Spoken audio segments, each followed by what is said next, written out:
The taller boy stepped forward with a smug grin and shoved Ammani hard. "You think you're tough?" he sneered. "This school belongs to us. You don't belong here."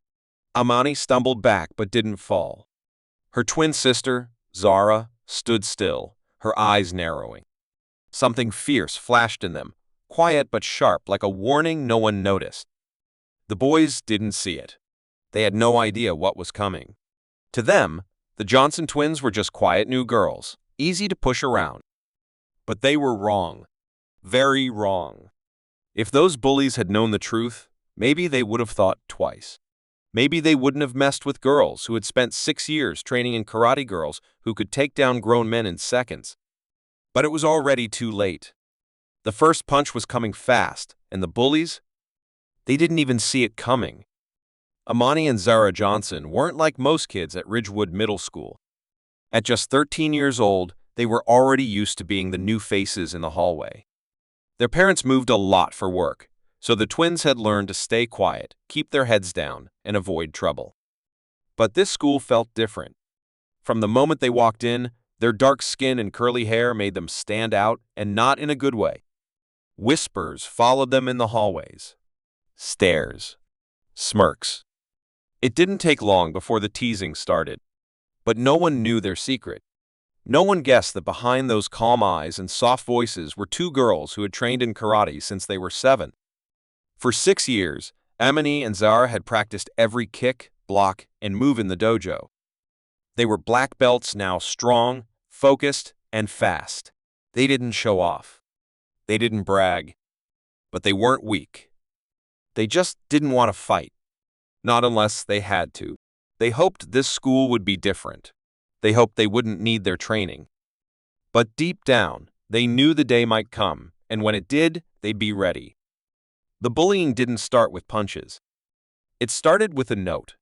Ammani opened her locker one morning and found a scrap of paper that read, "Go back to Africa." Her hands shook, but she didn't say anything. The next day, someone bumped her hard in the hallway on purpose. Then came the whispers, the ugly names, and the stares that followed them everywhere. Jason and Tyler were the worst. Everyone said they ruled the school, and they acted like it. They'd laugh loud when they passed the twins, calling them names just low enough that teachers wouldn't hear. Ammani and Zara tried to ignore it. They kept their heads down like always. But the final straw came after school, one rainy afternoon. Jason and Tyler cornered Zara near the bus loop. Jason grabbed her backpack and dumped it into a puddle. Her books splashed into the muddy water. "Oops," he said, grinning. "Guess you gotta pick them up, monkey." That word. That look on his face. Something snapped inside Ammani. She stepped forward, her fists tight at her sides. The rule was never throw the first punch. But this wasn't about rules anymore. This was personal. Ammani cracked her knuckles. Her eyes met Zara's, and in that one look, they both knew this had gone far enough. Jason shoved Zara again, but this time, she didn't stumble. She moved fast, lightning fast, twisting his arm behind his back and slamming him against the lockers. The metal clanged loud in the empty hallway. Tyler lunged toward Ammani, but she was ready. She sidestepped and swept his legs out from under him in one smooth move. He hit the floor with a thud. The boys scrambled to their feet, faces red with anger and shock. "You're dead," Jason yelled, breathing hard. The twins didn't flinch. They stood tall, side by side. Zara smiled slightly. Game on. By Monday morning, the story had spread like wildfire. Everyone at Ridgewood Middle was talking about it, the 2 quiet girls who took down Jason and Tyler. The same Jason who played on the basketball team. The same Tyler who always walked around like he owned the place. And now, they'd been humiliated in front of everyone. But they weren't finished yet. Jason and Tyler started gathering their friends, bigger, tougher kids. They were out for revenge. And this time, they planned to bring backup. The twins knew something was coming. But they weren't worried. They didn't run from fights anymore. This time, they were going to stand their ground. Whatever happened next, they were ready. Friday after school, the sun was just starting to dip, casting long shadows on the pavement. Ammani and Zara waited near the bike racks, their backpacks slung low and their eyes scanning the crowd. They knew what was coming. Jason and Tyler weren't the type to let things go. Sure enough, 5 boys showed up: Jason, Tyler, and 3 older kids from the high school down the street. Bigger, meaner, ready to fight. Jason stepped forward, gripping a rusted bike chain in his hand. "Nowhere to run this time," he said, smirking. The chain dangled by his side, clinking softly. The twins stood back to back. They didn't speak. They didn't blink. Zara's heart thumped in her chest. For the first time, she felt a flicker of doubt. Had they pushed too far? Then Ammani stepped forward. With a spinning kick, she sent the chain flying through the air. Jason shouted and stumbled back.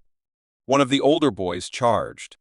Zara ducked low, swept his legs out from under him, and he crashed onto the concrete. Another came at Ammani.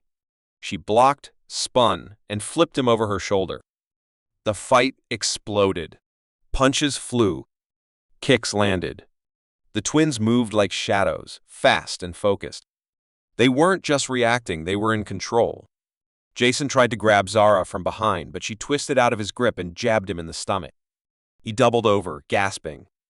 Tyler rushed toward Ammani, but she caught his wrist mid-swing and twisted until he cried out in pain. "You still think we don't belong here?" Ammani said through gritted teeth. Silence. The bullies crawled away, beaten and breathless. No one had expected this. 2 girls, 2 quiet girls, had taken them down without fear. That day, something changed at Ridgewood. The whispers stopped. The notes disappeared. And everywhere the twins walked, people stared, but now it was with respect. No more hiding. No more fear. Ammani and Zara had earned their place, and they weren't going anywhere. By Monday, the whole school was buzzing. Everyone had heard the story, how Ammani and Zara took down Jason, Tyler, and 3 older boys without even breaking a sweat. Some said it was fake. Others swore they saw it with their own eyes.